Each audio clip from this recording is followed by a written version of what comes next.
Joining us today is Bethany Gomez, and we're recording this on July 26, 2022. Bethany is a co-founder and managing director at the Brightfield Group, and they are a research firm for emerging markets, which what we cover, cannabis, hemp, definitely an emerging market. And they combine multi-source data with AI and research expertise to look at emerging trends, what's coming, what's changing, all those types of things. So I'm really excited to dive into things today with you, Bethany, and cover, what you're seeing, on your side with Brightfield Group. This market is every 3 to 6 months. It feels like there's a new change, let alone within a year. So it's fast, and I'm sure you've got a lot over on your end that you guys are looking at, and a lot of angles we could go down. So thank you for taking some time today and joining us and sharing with our listeners. Absolutely. It's a pleasure to be here. I wanted to just kind of get a little bit of background more on the company and you, and then we'll dive into kind of your platform and your analytics and how you're, analyzing and looking at things. I think I read the Brightfield Group. You guys started in 2015. Is that right? That is correct. Okay. Yes, we started in 2015 and we started off focusing specifically on the cannabis space. So we've been doing cannabis research since 2015. My background and the background of our other founder, Patrick Heaton, was in mainstream CPG market research. I focused predominantly on emerging markets, so countries like Mexico, throughout Latin America, other emerging markets around the country, around the world, really looking at packaged foods, bev, alcohol, tobacco, retail, etc. So, have coming from that emerging market background, cannabis is certainly an emerging market, emerging category, and it is really fun to be able to take that level of industry expertise and really just methodological approaches to develop the most innovative ways to be able to get the kind of data and insights that people need on a market that changes this quickly, evolves this fast, and is never ever static, right? Yeah. So that's always been our approach. What I've and our kind of mentality has always been is, in a market that is this kind of crazy and fast moving and nuanced, there's never going to be one magical data source that's going to answer all of your questions. So at Brightfield, we always have to really pull together as many different data sources as possible, really looking to technology to help harness a lot of the data and insights that are out there in the world, while really, combining that in with a very consumer-centric view.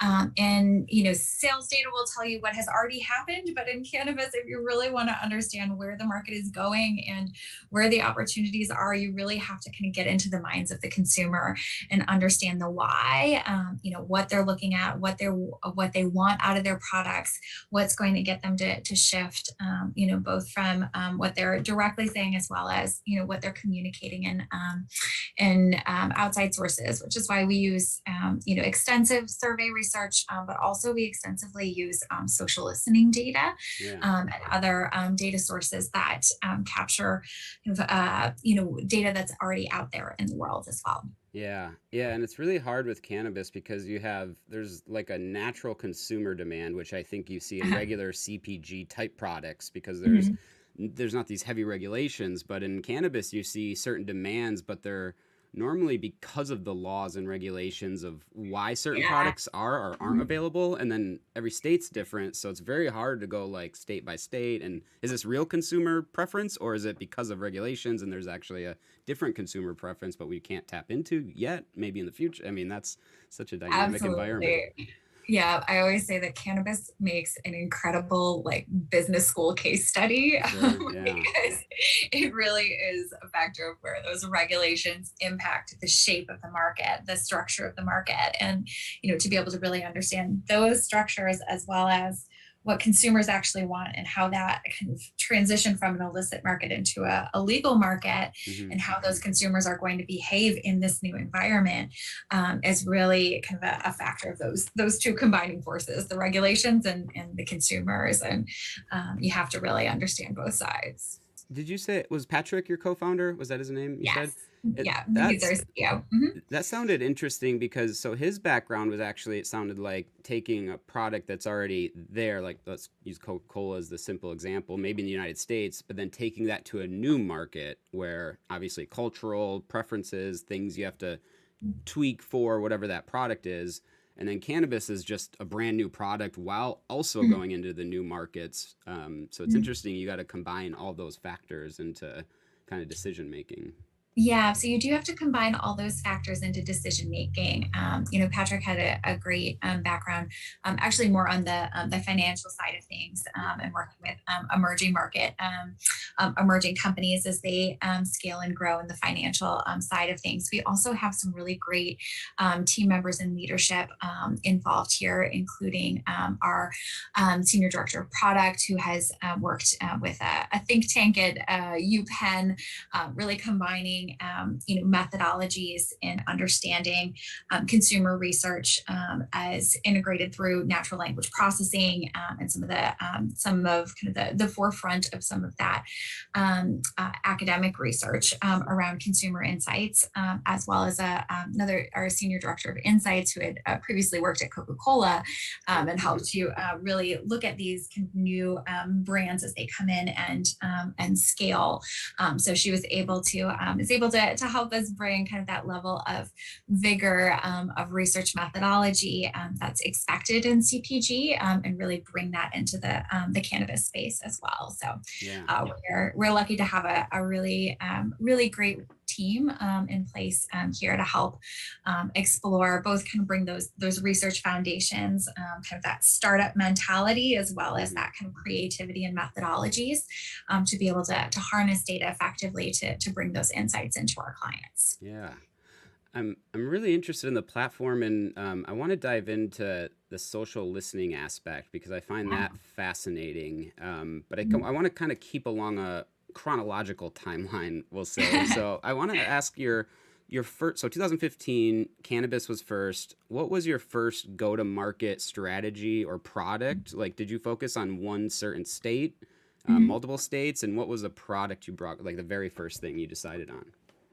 Yeah, so the first product we ever brought to market was our cannabis market insights subscription, and that was very comfortable for myself, as well as some others on our team, coming over from Euromonitor. We essentially did some market sizing on all of the legal states that were in place. At that time in 2015, that list was a lot shorter than it is now, but it was really fascinating to be able to dig into kind of the California market versus kind of those emerging Colorado, Oregon markets, or Colorado and Washington, and Oregon markets as they were starting to get ramped up, and then comparing that to the very large but completely wild markets of Michigan and some of those other emerging states. So it was a very small list of states to focus on. When we first came out of the gate, we were focused on that market sizing side of things, but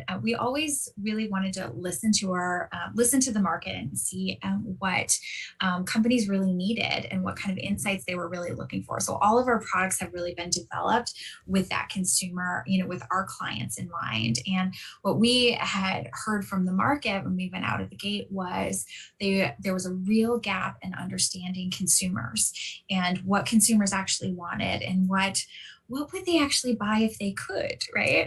You can take a look at what moved off of a shelf, but like, did consumer buy that because they wanted to buy that, or did they buy that because that just happened to be what was there that day? So we really started putting a really significant focus in on consumer insights, and we brought on our senior director of product in 2017, and started working on developing our first real robust platform at that time, which was taking our consumer surveys and integrating those directly with social listening, which allows us to our clients to be able to understand not only what consumers are saying about their cannabis usage, how they're using, why they're using, etc., but it also allows us to be able to access all of the posts that people make in their own words, run that through natural language processing, and pull out some really rich personality profiles. Take the handles that people are following, run that through some machine learning, and pull out some really rich lifestyle profiles. And so, we really developed, throughout the course of 2018, we really developed the foundations of that platform, our consumer insights platform, which we rolled out in September of that year. At the same time as we had our consumer insights, arm running there in the development of that platform. On our market sizing team, we also had some really fantastic team members that were working on, continuing to work on this market sizing and forecasting side of the industry. And we, through our integrated methodologies, we were able to see that there was this very large, significant boom coming in the CBD space. We were able to identify that before the Farm Bill, passed. So we had been able to roll out a market insight subscription, as well as our a CBD consumer insights subscription that debuted in September of 2018, which was just a couple of months before the Farm Bill passed. So that was, very strong offering for us to kind of really go out of the gate with our our platform in place that attracted a great deal of both CBD companies as well as cannabis companies that were looking to understand the industry. Were you seeing hemp like CBD dominant products before the hemp bill, or were you seeing a growth in CBD products from the dispensaries on the cannabis side ahead of time? Yeah, it was a lot more on the hemp side of things, right? We actually released in, I believe it was 2017, reports on both CBD dominant products that were sold through marijuana derived CBD products, which is, I think, the terminology that was used at the time, and then hemp derived CBD products. And I think that hemp derived CBD report, I think, sold about 10 to 1 to the marijuana CBD report. And while there was some development of CBD dominant products within the dispensary channel, that was a much smaller percentage of that overall market, and just has remained relatively niche. While there's more and more consumers that are really appreciating kind of a whole plant approach to cannabis, there's still a very large percentage of consumers that are looking for that go into dispensaries that are really targeting just that high THC products. And that's really where, especially as new markets ramp up, that's kind of where the bulk of that market is going. Yeah, it does. That's what I've heard from most people, and I'm interested to see if that changes or evolves over time, which I think it has to, because nobody buys alcohol on the highest percentage. Nobody buys any vice consumer product on just the highest percentage of the main active compound. And people that are, Oregon, I think the states that are further along, we see a little shift from that. Certain dispensaries completely shifted as kind of their branding around it, but most do sell and price on that THC percentage. So it'll be interesting to see how that develops over time. But there's so much consumer education that has to be a part of that. Absolutely. Which makes it lag.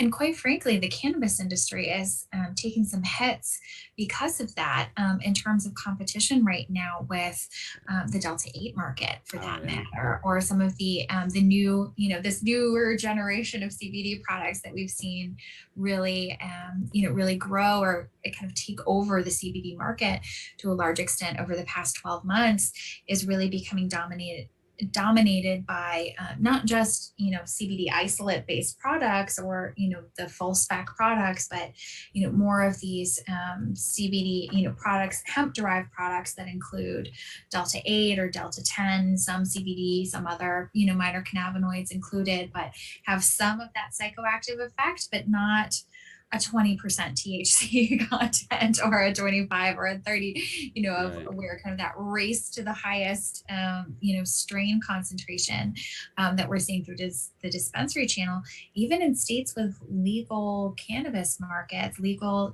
adult use markets, are starting to see some competition from Delta 8 and from some of these areas, which is, a way of consumers, can both compete from a pricing standpoint, but also a bit of consumers pushing back on, being happier with a lower dosage level. Yeah, it's going to be a very interesting market merging, because it's kind of back to that, is it consumer preference or regulations? And obviously, anything on the hemp side, much easier to operate multi-state, even outside of the country. And it's like, is that gonna completely defeat cannabis? If the regulations don't step in and they just stay how they are, it probably will, because it's just an easier place. The taxes aren't an issue. There's so many factors there. But then, and edibles are processed products. Delta 8 is really fit into that category. The flower side is really interesting because the hemp Mhm. flower doesn't have any Delta 8. And if you're getting flower, like I went to Vegas and there was the licensed dispensaries, but on the strip, there's these other ones and they're like, it's got THC. They won't tell you the percentage, but they're like, it'll get you hot. So they're not like, and I think they're doing is they're taking hemp and they're spraying Delta 8 onto Mhm. it from the CBD isolate. And I've heard that story. And I don't think Mhm. that's going to be allowed to fly for very long. But there's that flower category, and there's so many weird variables there of how are they going to regulate, and the Yeah, regulators barely have a grasp on how fast all that's right. changing and what's the right path, and there's no clear It's answer. yeah, it's definitely a challenge because there's a bit of whack-a-mole happening, Yeah, right? If yeah, you ban Delta 8, then Delta 10 comes right up in its stead, and then there's yeah, DHPO, and then there's HHC, and yeah. Well, now they're there's doing Delta 9, I see on the hemp side, yeah. which are like, well, that's the exact same molecule, but it's derived from CBD isolate. So it's like, well, if that's the loophole in the laws right now, but that's really Yeah, riding the line when you're using actual Delta 9 THC, I would say. But it sure is. It yeah, sure is. But yeah. that's really kind of the shift, one of the shifts that we're seeing in the CBD market, Mm-hmm. I think at this point in a most recent survey, we found that more than about two-thirds of CBD users were also using some kind of THC. So Mm-hmm. this is, not necessarily people used to think about the CBD industry as for, or the CBD products as for many consumers that wouldn't touch cannabis with a 10-foot pole, but this is CBD, this is different, Mm-hmm. right? And the market, that section of the market is really shrinking while kind of that overlap and that overlap with THC is really growing and taking hold Yeah. there. So, It feels like uh, the hemp and the CBD side's creating this new category, and maybe it helps working from home a lot. But like a lot of the marketing is like using this product and then going to work. High mhm. CBD, really low THC, but like consume this before work and have a more smooth day at work. And it's like you would never talk about cannabis that way or alcohol. Like take this before work and you have less stress and you'll be able to focus more. Like so, it's a that's putting it into a whole nother customer category or use case during the day at work that you wouldn't see from cannabis side. So Yeah. that's kind of Well, interesting. there's not a lot of folks that are really digging into kind of that overlap between CBD and THC and how to brand for both sides of it, right? Hmm. Because, for example, I can't be, altered during my workday. I want to be clear-eyed and bushy-tailed, right? Hmm. Throughout the day. So I may take CBD products only, but, if I need more pain relief, I need more additional, support being able to do that, take more of those products that have more of a THC content at night could be a way to kind of balance both of those, options out while not being kind of altered throughout your day or throughout kind of your work day or when you're trying to, work with, be with your family or, need to be kind of focused, right? Yeah. But that type of a mentality of being able to do, to balance kind of that the cannabinoids and the different cannabinoids and the dosage levels throughout their day is definitely something that is becoming increasingly important for Yeah. consumers. I will say from our THC data, we do extensive work on cannabis consumers, and there is a very large percentage of consumers that are using cannabis at work. Yeah. Yeah. There's a very significant, percentage of cannabis consumers that are now shifting to daily usage, and many of those heavy users, cannabis is just a part of their life, and they use it with all of their occasions of consumption, all Hmm. of those occasions throughout their day, when they wake up, when they're going to work, when they're working out, when they're, going out to eat, when they're with friends. There's many occasions that those consumers hit on.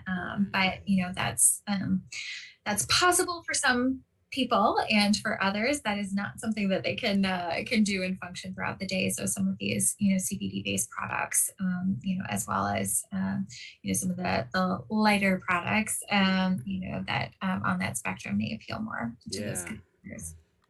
Have you seen anyone? That does seem like two very separated categories, which the CBD mostly, if it's an isolate or full spectrum, very small amounts of THC, it feels more like like a coffee, caffeine, or a nicotine product, like people consume in the morning, middle of the day, throughout. And then high THC cannabis, that's really going to alter your mind's psychoactive effects. It's kind of that at night. It could be medicinal, could be recreational, but when you use it and where you use it, it's kind of limited in comparison to maybe that CBD hemp side. Have you seen anyone really market, or because it seems like most hemp and cannabis companies still are very just broad market. Like the products are kind of to everybody. You know, they might have a certain brand or Mhm. logo, but I've Mhm. seen very few like niche down to be very specific, and everyone's worried Mhm. like, well, then I'm so limited. But as a market oversaturates, that's really the I think Mhm. one of the only options, unless you're the have $100 million or you're the biggest company to actually Mhm. make success and kind of gain market share in an industry. Yeah, absolutely. I mean, that's really the direction that the industry is going, both on the CBD as well as on the THC side of things, because at this point, you can get products legally, and there's enough products that are available on shelf in most states, where the supply chain is not an issue, pricing can be relatively comparable. So in order for brands to be successful, you have to differentiate. You have to, this is a consumer packaged goods industry now. You have to be able to actually resonate with your consumers. You have to build some sort of a meaningful relationship with your consumers. Otherwise, your brand is just going to be a flash in the pan, and people aren't going to come back and buy it over and over again, right? Mm-hmm. You can't leave that to chance and just hope they pick you at the dispensary because you happen to be on sale, right? So you really have to be able to start developing that brand identity. And we work with many of the both the largest MSOs and LPs in the world, as well as many of the most consumer focused brands and scrappy brands in the cannabis space. As they really look to understand who is their core consumer, how is my brand resonating with them, and how do I develop a brand that's going to be most successful with those consumers, and how do I develop products that are in line with what they need, right? Mm-hmm. What we see happening with, and we will continue to see more and more of, is these larger companies, are developing kind of a portfolio of brands Mm-hmm. that will be segmented, and they'll have, different brands that are focused on, different consumer segments. I may have one that's targeting my newbies. I maybe have another one that's targeting my more heavy users. We have different personas or segmentation that we use, whether it's the wake and bake consumers or more of the boomerang. So the baby boomers who used cannabis back in the 60s and 70s and are coming back to it now, right? You have consumers that are targeting more of the Gen Z, consumers that are maybe consider cannabis part of their identity, right? For other people who may be working professionals, but this is their dirty little secret and nobody knows about it, but this is what they use, right? So different, you need to have kind of a portfolio of brands so that the marketers can really be able to reach consumers directly, and have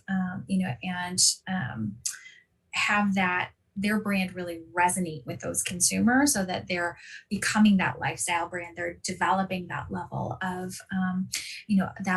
loyalty and that level of kind of resonance with those brands, so they can kind of work their way up that ladder of the emotional connection Yeah. between consumers and brands, right? Yeah.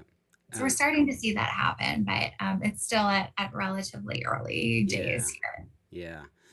I have a specific example, and then maybe a couple of different questions I'd ask you based on it. So I think especially if you're a flower company right now, it seemed that was the first to oversaturate. It's the first kind of starting raw ingredient. A lot of growers, especially when you think of the black market, it was bulk, mostly growers. Mhm. You couldn't really buy edibles or tincture. That was you didn't find Mhm. those on the black market, rarely. So if I was a flower company coming in now, I feel like if you looked at what's the most popular strains and grew Mhm. those, it'd be a very risky strategy because one, they're already popular, which means a lot of people are already Mhm. making them and they already know they sell well. Mhm. Versus if I'm going to take this approach, I don't know if it's right, but I want to do this Mhm. thing where I grow all my flower is under 10% TH. Maybe it's like 7 to 10%, 12, Mhm. something like that. And it's if you're at home during the daytime and you want to work in the garden for hours, you don't want to get that Mhm. body lethargic high. Like this is Mhm. daytime weed, we'll Mhm. call it. Yeah. Mhm. If I was, and I've got a couple questions around this theory or strategy, but from your perspective, if a company was working with you, Where do they kind of start with that idea? Like, how would you take that and then kind of like break it down, try to prove it wrong, and maybe how to tweak it? Like, what does that look like?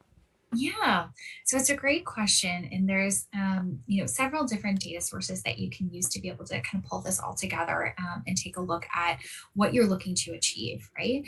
On the Brightfield, we talked about some of our first offerings, our consumer, our market subscriptions. We also have a platform that we rolled out about 2019, I believe it was. Our distribution trends platform, where we are essentially doing digital menu audits on about 80 to 90% of dispensaries around the country, pulling that data in, running that through natural language processing, and being able to pull out and tag that data there. So we do a lot of work with strains in that data, so we can really see what strains are on shelf today, what are kind of the most dominant strains, as well as what that trend line has been.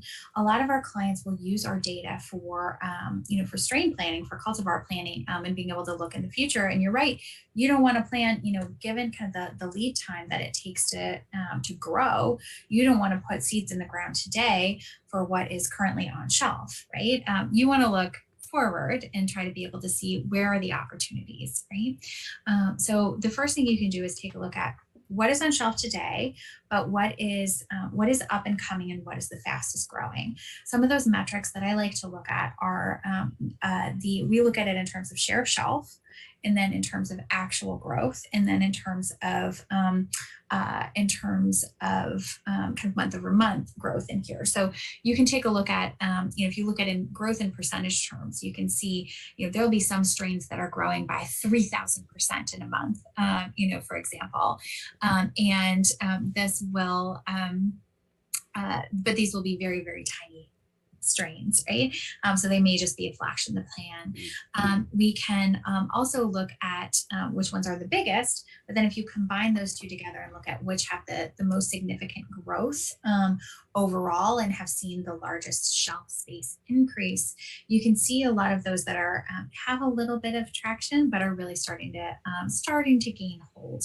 Those kind of small ones that are getting some traction are ones that we really encourage our clients to take a look at. Another data source we then turn to look at is social listening. Oftentimes, if people are talking about a strain, but there's actually not very much of it on shelf yet, that really indicates that there's an opportunity there. If people are already aware of the strain, they're already aware of what's happening, but it's really kind of contained supply, this can be a strong indicator that there will be a lot of opportunity for that product once you bring it to market. The third is to just really think about what is that effect that you're looking for consumers to experience, and really go in and understand, again, who is your consumer and what are they actually looking for. Then you can pull out, the cultivars that are going to meet those needs, right? Every strain is not the same. Obviously, they're going to have different effects and different impacts. But if you know that you're targeting people that are looking for increased focus, then if you're looking at a certain consumer segment, what are they looking for out of their cannabis? They're looking for increased focus as kind of their, some of their biggest opportunity or pain points. Then go pick out those cultivars that are starting to gain a little bit of shelf space, a little bit of, opportunity that align with that need state that the consumer is looking to achieve, if that makes sense. Yeah, it does. Is the strain name, is it developed enough where that's tied to the actual lab data of cannabinoids and possibly even the terpenes to be associated? Because one issue you have is strain names from different farms. It gets kind of mixed there too. And it does get a bit mixed up. And I know strains are, you can have a, sour diesel in one state and, tested against sour diesel in another state, and they're going to look completely different. Yeah. But I think they are starting to, develop some more consistency. And regardless of what exactly, what the exact content is of each strain, you can see what consumers are looking for and what they're trying to purchase, right?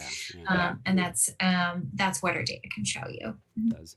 Do you think strain name, I've got some theories on this and different ways it could go, but do you think strain names, and this is kind of that idea of not looking at the strain name, but this is a product just for the daytime use. You trust me as a company, a brand, that I pick the right strain or genetics to put in there, but it's, testing a market or a brand that isn't really built yet. So it's like the chicken or the egg. Like if you build it, Yeah. will they come? But it's not really how people are doing it right now. Do you think Mhm. strain names will fade away in the future and there will be a new type of buyer selection type process or branding? It's a great question. I feel like we have been hearing people predict this and kind of the demise of strain names. And even in a lot of the early days, we heard a lot of people predicting the demise of flower as these more sophisticated form Mm, factors, come into play. And we just haven't seen any evidence of that yet. hmm Even 7 years, 8 years in here, since legalization, even in some more mature markets, we see consumers still love flour. They still love, concentrates, and they're not really shifting in a lot of meaningful ways away from strains. And those continue to be really ingrained in the culture, to some extent of cannabis usage. Now, there are some companies that are positioning their products based off of need states, right? hmm Incandescent does a great job of this. There's many other brands that do this type of positioning as well, where you're looking at, okay, this is my sleep, this is my focus, this is my, X, Y, and Z. This is my intimacy product, this is my whatever. So consumers don't have to really think about okay, so what does this strain do to me? Remind me what this is. Do I need to, what is this new one? You can just kind of have that more straightforward positioning and just pick up a product based off of the positioning that you're looking for. hmm So there's some saliency to that in the market right now.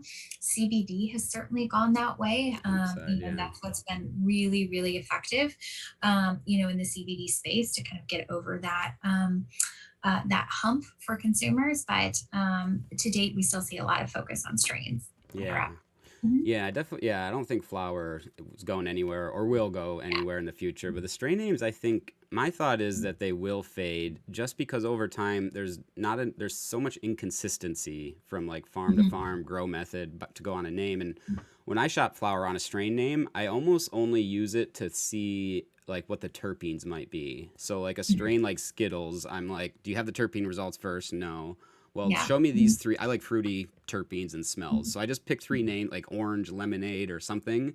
I'm like, let me smell those, and if they smell fruity, so I'm kind of using it to figure out the terpenes. And if strain names Mhm. stick around, I've seen some brands that are basically it's kind of like their IP. It's Mhm. they'll scrap the strain name that it comes with. They're gonna make their Yeah. own name, and now these are my own Mhm. genetics, and nobody can really copy it and trust.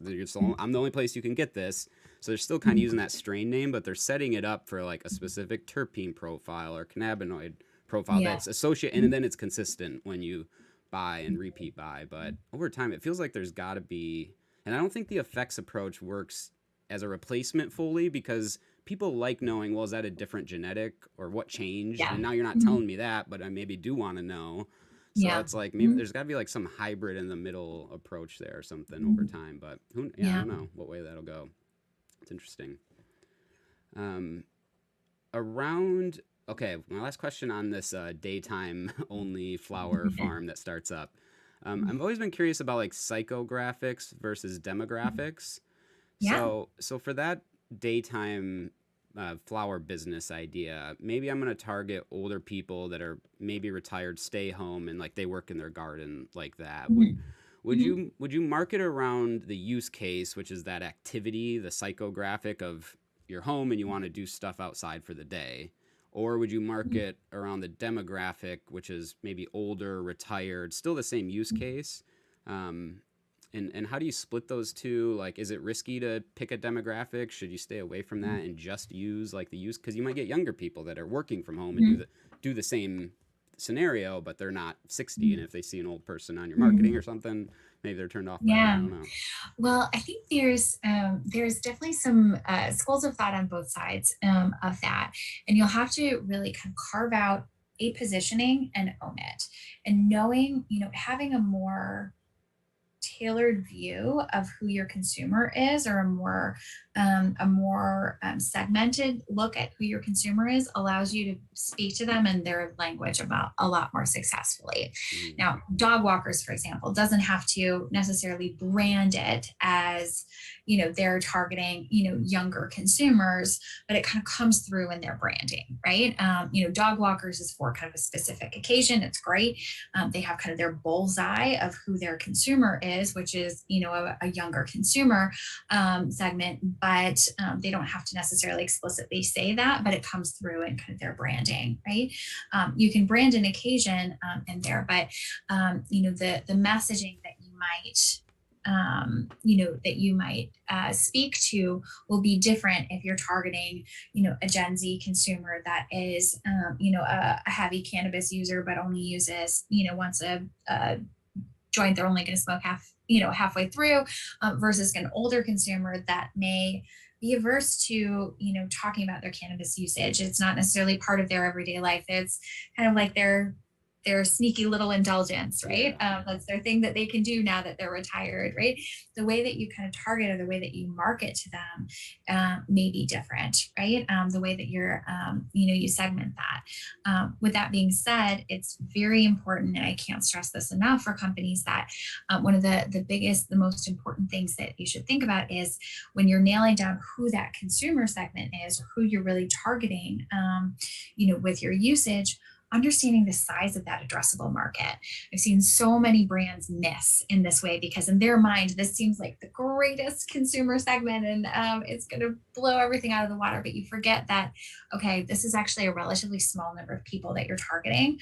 Or maybe it's a larger number of people that you're targeting, especially when you're targeting newer users. But if they don't use very often or they don't buy very often, then your addressable market opportunity is pretty small then, and it's very easy to fall flat. And I guess maybe to just follow up on that, so I mean, we talked about niching down being important, but clearly it's very possible to niche too far down into obscurity. Yeah, there's a fine balance there.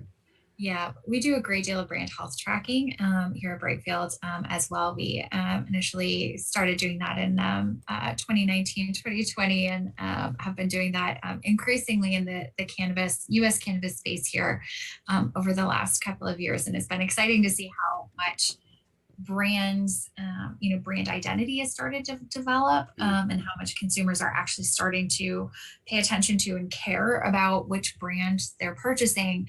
But it's very, very easy to see in this data, who is segmenting their brands and how are they segmenting those, and which brands have over segmented and targeted very small.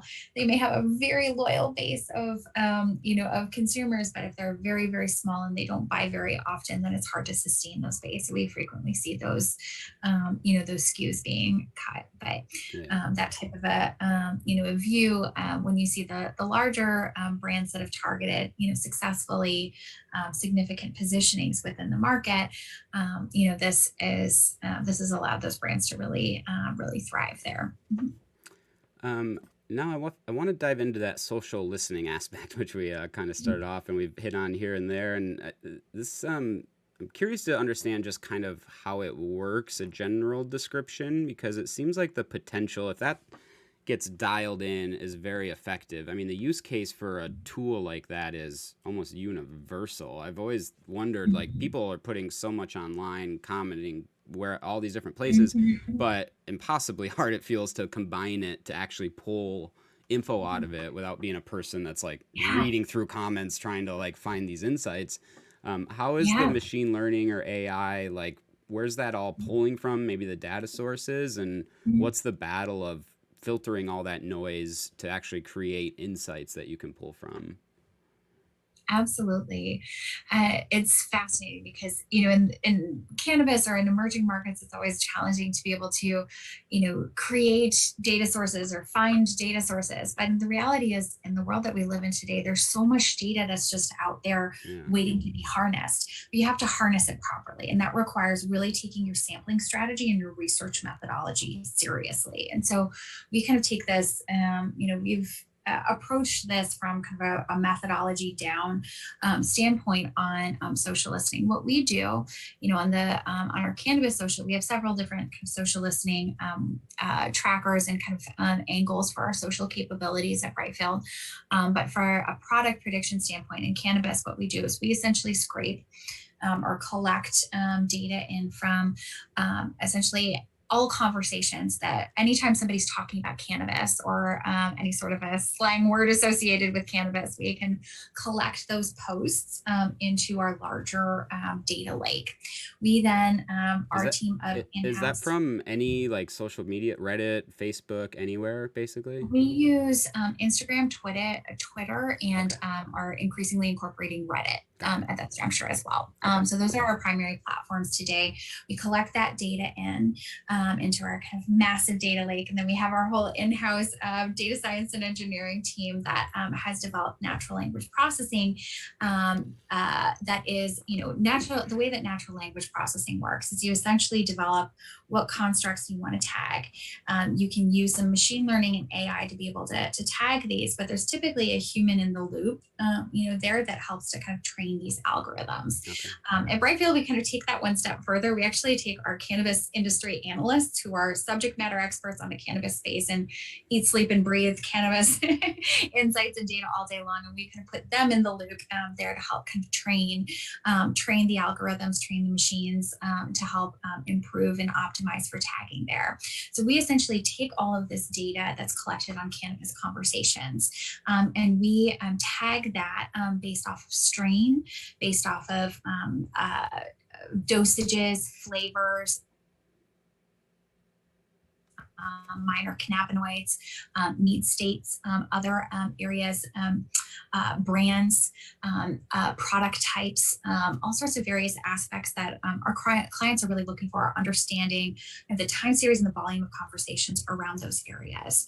We do also have a social listening tracker that runs more on the general wellness market that allows us to track things like adaptogens, larger need states, and how that fits into the world as well. So clients can be able to gauge and understand if not only which strains may be up and coming or people are talking about, or how those volume of conversations around CBD or CBG or Delta 8 are running. But we can also gauge how much consumers are looking at focus, or are really concerned about community connections, or are really concerned about sleep or stress or relaxation. It's been absolutely fascinating to track some of these need states and some of these kind of more, psychographic, emotional, connections throughout the various stages of the pandemic and how that's been kind of shifting and evolving. But those areas give our clients that ability to really understand their consumers in some more depth, and what are they talking about when they're actually talking about cannabis. What are they actually saying? And then we even have kind of the ability for clients to be able to dig in on those feeds and understand, okay, if people are talking about Gorilla Glue, what are they actually saying, right? Or if people are talking about CBG, what are they saying? There's sentiment analysis you can look at there to be able to understand whether it's positive or negative, whether posts are coming from consumers or companies, and other various ways to be able to really look at the data, so you can really understand that conversation around cannabis. When you think about the social media, there's it's definitely one data source. It's one data source that is not unbiased in nature, but it includes so much incredible information in there. It's really like the world's largest focus group. So Yeah. we're excited to be able to harness that within our platform there. Yeah. We also use social listening in another way where we take our standard surveys and we integrate those directly with social. So what that does is it gives our clients the ability to look at those that I was touching on a bit previously, more about the consumers overall. So you can map to all of their consumer, their behaviors, their demographics, their cannabis usage, but then also understand what are they doing outside of cannabis? Who are they as people outside of cannabis? It's all, de-anonymized, or it's all been anonymized there. So there's no kind of personally identifying information or anything like that. Everything's opt-in there, but it does give you kind of that ability to understand those persona segments or different components of the market in a great deal of depth, so you can be able to develop those effective marketing strategies that are going to really resonate with those consumers. Yeah. Do you see the platform shifting over time more into the social listening tool and away from surveys? Always seem like the idea and the potential of them so great, but it's so Mhm. hard to get like someone to Mhm. spend the time to take an honest Yeah. survey, and then this mind state they're in. One, you're getting that snapshot, and Mhm. it seems more difficult to scale. Absolutely. I mean, surveys have incredible potential and they are incredible data sources in nature. They're great ways to be able to get feedback, a great deal of depth out of consumers, out of a large number of consumers. So we love surveys. They have incredible value and allow us to be able to gauge things like brand health really effectively or be able to Mm. gauge, consumer penetration and usage of products really effectively.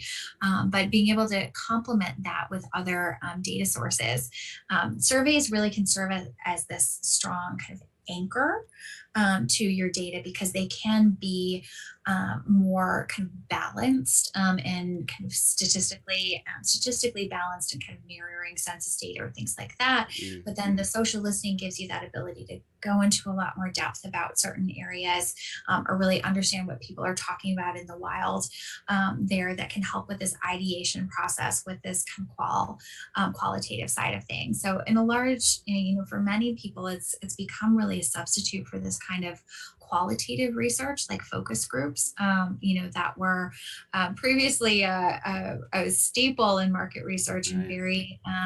very expensive, very time consuming, but still with very small samples. And with kind of the evolution of this social listening, it gives you that ability to like contextualize things and really understand that why, while still being able to kind of anchor that in some survey data and ground that as well. Yeah. Yeah, there's a quote I'm sure all marketers know. I don't know if it was Henry Ford or someone, but he said like if before the automotive was invented, if you asked the customers what they wanted, they would have said faster horses, right? And Yeah. not an automobile. So Right. making that jump is weird, and it feels like the social Yeah. listening tool is the one that can show or has the potential to show like what doesn't even exist yet. The consumers might not fully know what they want, but you can get Mhm. some kind of insight into that to build something kind of new and Yeah, innovate in that way. absolutely. Really understanding the why, right? Yeah. The need state, what's missing, right? The pain points. If you can really understand the problem, then you don't need to ask them what the solution is. You can develop the solution that'll work for those problems, but you have to understand the problem first, Right. right? Starting there. And it Mhm. feels like it almost even around like hemp CBD kind of the use cases, it I don't know if there's like brand new innovation that needs to happen. It feels like from the wellness market and some of these other categories that are more matured and developed, most of the insights or the innovation that's needed already exists there. You just have to pull it over, market the products, make the products. Like Mhm. probably those use cases are handled by other industries or categories, and you could probably just learn a lot from looking at those versus like what do we got to Mhm. invent from scratch, for this Yeah. cannabis or hemp industry. Yeah, absolutely. There's a lot of overlap between CBD and kind of the larger wellness market, right? There's a lot to learn from supplements and functional food and bev. And now there's a lot of overlap in terms of CBD companies also playing in the adaptogen space or, in other kind of functional food and bev, Yeah. plant-based botanicals. And, because they're all positioned, we have a client recess that is developed really strong kind of relaxation products and they have relaxation drinks and they've kind of been at the forefront of developing this like relaxation as a category. Mm. It doesn't really matter to some extent whether it's what the exact product is, whether it's CBD or whether it's adaptogens or whether it's something totally else, right in there. But if you brand kind of the need state in Mm. there, that gives you kind of the ability to still resonate with consumers while being able to balance from a flexibility standpoint. Yeah. Yeah, it seems like that need state will become more dominant and kind of a leader for marketing and branding products in the future because ultimately that is the why of what people would shop for. Yeah. I mean, Hmm. even like the hemp side, if it's hemp doesn't really fall in the recreational category of CBD, and it seems like sleep, stress, anxiety, and pain, like those are really the use case groups, and it's just you build Hmm. products around those versus getting on about like a strain name that some consumer that's new doesn't really understand or how much they have to learn to understand. Yeah, it'll be interesting. And I saw you had with the platform some data on psychedelics as well. Have you guys looked at those, or what kind of data is even out there at this point around Yeah. psychedelics? It's interesting. In So, Oregon, we legalized in 2023, I think yeah. it is. We'll have our first walk-in clinics for medicinal psychedelics, mushroom therapy that people can go in and consume on site. It's going to be a really interesting scenario, the first to do it. So, Very interesting scenario indeed, and a very, very interesting shift in the market. So the way that we track psychedelics, so we have a platform, while we do a lot of work and focus predominantly on the cannabis and CBD side of things, we have this general population study, our Average platform, that looks at the overall wellness landscape. And we've started tracking psychedelics as part of this platform in here because psychedelics really provide while the regulatory landscape around psychedelics is still very much in development, and these are largely still either decriminalized or illicit, in nature in the United States, as well as globally. But they are starting to really gain a lot of traction amongst consumers through this illicit market. So we've started fielding on this so we can gauge that consumer usage, understand who those consumers are, why they're using, how they're using things, of that nature.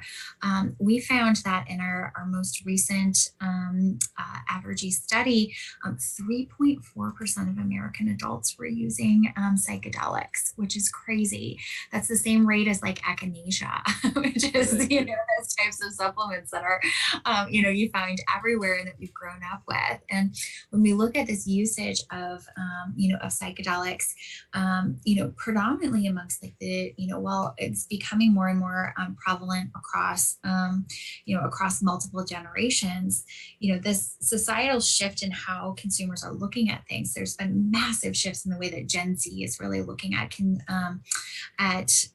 products overall, and their usage of psychedelics and cannabis is really higher than their usage of alcohol and tobacco, which is crazy to see. So this is really kind of up and coming, definitely gaining hold with consumers, and we've started to be able to track this. It's not our primary focus as a company, but we started to track this so our clients can understand who those consumers are, how, why they're using, and be able to track kind of the volume of that organic demand in the market.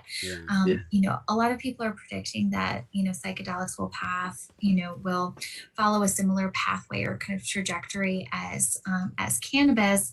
And while there's a lot of similarities, in that market, cannabis had very high, usage rates prior to legalization. But this level of, growth in the underground market or overall usage and acceptance and destigmatization of cannabis of psychedelics is something that is creating foundations for a significant industry that may be quite a bit down the road, but is starting to gain some traction. Yeah. With that 3.4% have used psychedelics, is that like within the last year, weekly? Like, what does that 3.4% mean? Yeah, that's in the past 6 months. Okay, at least once within the past 6 months. Yeah, at least Got it. once within the past 6 months. Yep.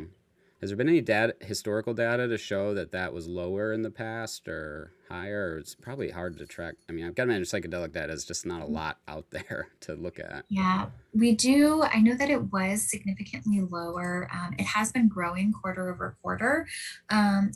We started tracking this at the end of 2021. I don't have the exact numbers in front of me, but we have seen a significant upward trajectory in those numbers, even just over the past 18 months. Yeah, interesting.